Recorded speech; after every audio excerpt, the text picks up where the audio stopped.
I went on a solo camping trip to the woods a few miles from my house. After setting up camp and eating, I took a half-hour nap in my tent and went for a hike. It was a normal hike in a rather quiet forest, until I thought I could hear footsteps nearby. I could have just chalked them up to being the footsteps of an animal, but they kind of sounded human-like, if that makes sense. Considering how deep into the woods I was and how far from any real urbanization I was, it would definitely be odd to cross paths with another person there. I didn't go looking around for anyone, though. I just continued with my hike. When I got back to my tent, the first thing that I noticed was that the zipper to my tent was undone and the door flap was open. Right away, my heart was racing at the thought of someone having been in my tent. I checked to make sure that nobody was still in there first, and then went inside to see that my bag had been gone through. Surprisingly, nothing was taken, though. I contemplated packing up and moving spots, but I figured it was pointless. Whoever came already scoped out the place and left, therefore they wouldn't have a reason to come back. Fast forward to that night when I finally got in my tent to go to sleep. A few minutes after getting in my sleeping bag, I heard a noise. The first time I heard it, I had no idea what it could be, but the second time I heard it, it sounded like a staticky breathing sound. I sat up and looked around my tent, and at that point it went silent. So after sitting up with my heart racing for a decent while, I laid back down and tried to move past it. But after not even having my eyes closed for 10 seconds, I heard it again. Some kind of grainy, staticky breathing noise. I started digging through my bag and found something I knew for certain I didn't bring with me. I pulled out a huge, archaic-looking walkie-talkie type thing, and the static was emanating from that. I instantly associated it with the footsteps and whoever searched my tent. But all I was thinking was, why would they put that there? Just then the static stopped, and there was a breathing sound once more coming from the big walkie-talkie type thing. And then in a deep, almost unintelligible whisper, I heard the words, "I'm outside your tent." It's crazy how in just a couple seconds your whole world can change, and how your whole body can become overcome with fear. I frantically pressed buttons on the oversized walkie-talkie until it finally seemed to turn off. Then, I heard something hit the ground outside, something heavy. I had a choice. Do I stand ground and protect my belongings and myself, or do I make a straight dash for the pickup truck? When I heard something else hit the ground right outside the tent, I chose the latter and made a run for my pickup. I left behind my tent, my sleeping bag, and other equipment, but in reality none of that stuff really mattered when my life was potentially on the line. For all I know, it was some kind of trap to just get me to leave all my stuff behind for them to take. Or it could have genuinely been someone who intended on harming me.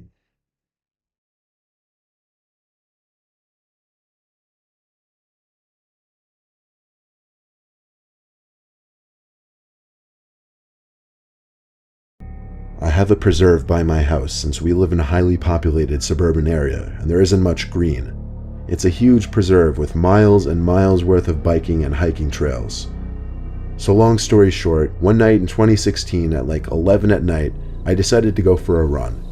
I'm weird in the sense that I like to avoid people when I go for runs. That's just how I am. I held my phone with a tight grip with the flashlight on and started my run at the edge of the preserve onto the dirt hiking trail. I felt I had more energy running at night too. It was weird, I don't know how to describe it. There were no lights at all, it was all just nature. There was also a dead body that came up in the previous week in the preserve, but I didn't really let that concern me too much since I live in one of the safest neighborhoods in the state.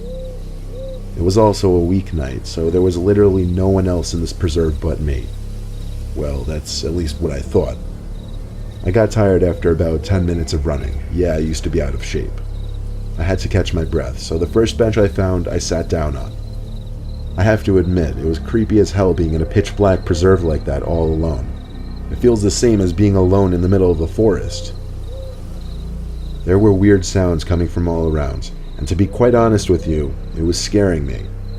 Of course, most of them were animals, so when I heard leaves and sticks crunching nearby, I assumed it was a raccoon or fox or something. But anyone's worst nightmare came true when I noticed something tall hiding behind one of the trees.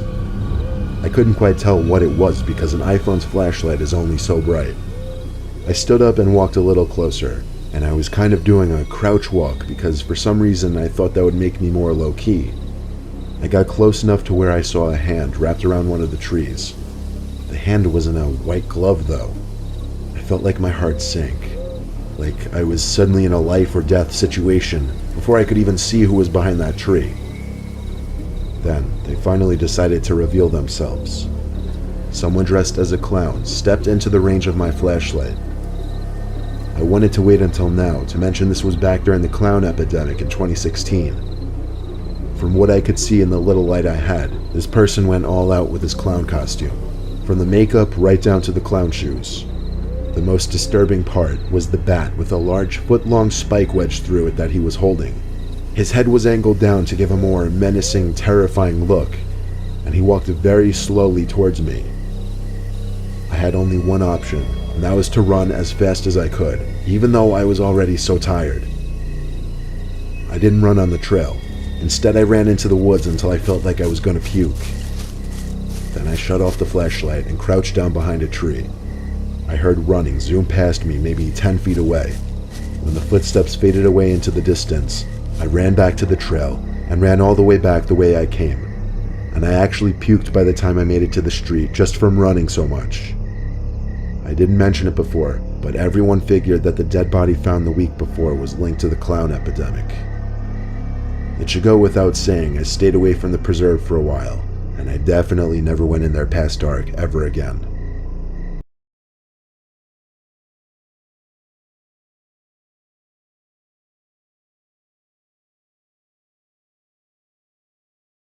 I once took a trek on the Appalachian Trail in Pennsylvania, which is the longest hiking-only trail in the world. I went it alone just for fun. I went late in the fall though, so it was cold and there weren't many other people hiking. In fact, I think I only ran into like 2 other people going the opposite way. The part of the trail I was on was in thick forest, and it was definitely a scenic walk. The trail ran alongside a small river, and nothing could be heard but the sound of the flowing river and the early morning birds chirping. It was time for me to sit down and take a break, so I found a big rock sitting aside the river and sat down on it. I took a sip of my Gatorade, and then I could swear I was hearing a baby's cries coming from the distance. It was coming from further down the trail in the direction I was walking. Of course, I had to get up and follow the sound of it, because of that off chance that a baby was stranded in the woods alone. As I walked further down the trail though, it seemed like the baby's cries stayed the same distance away. This went on for like half a minute of walking fast before I gave up, and assumed it was somebody with a baby walking down the trail. I sat down on another rock I found on the side of the trail by the river. Eventually the crying seemed to just stop. Like it didn't fade away really, it just stopped abruptly. I sat on that rock for 5 minutes, just taking in the nature and taking a few videos on my phone. That's when I heard footsteps approaching nearby. Expecting to see another hiker walking the trail, I saw some frantic-looking woman hurrying over to me. She came so fast and so close that it actually scared me. She stopped uncomfortably close to my face and started screaming at me, "Have you seen my baby?" I calmly told her I heard a baby crying not too long ago, and told her to follow me. We walked quickly down the trail in the direction I was chasing the sounds of the baby earlier. I looked back every few seconds to make sure she was keeping up with me.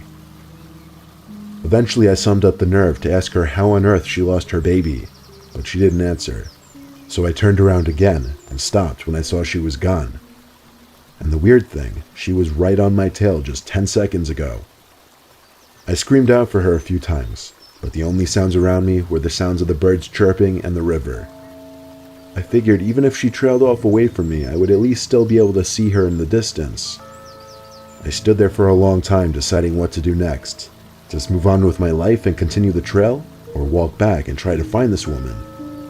I did one more quick 180-degree scan of the area we just came from, and what I saw next may not sound very disturbing, but it was disturbing to me in that very spot. I saw the woman standing across the river, arms hanging lifelessly at her sides, and she was looking at me.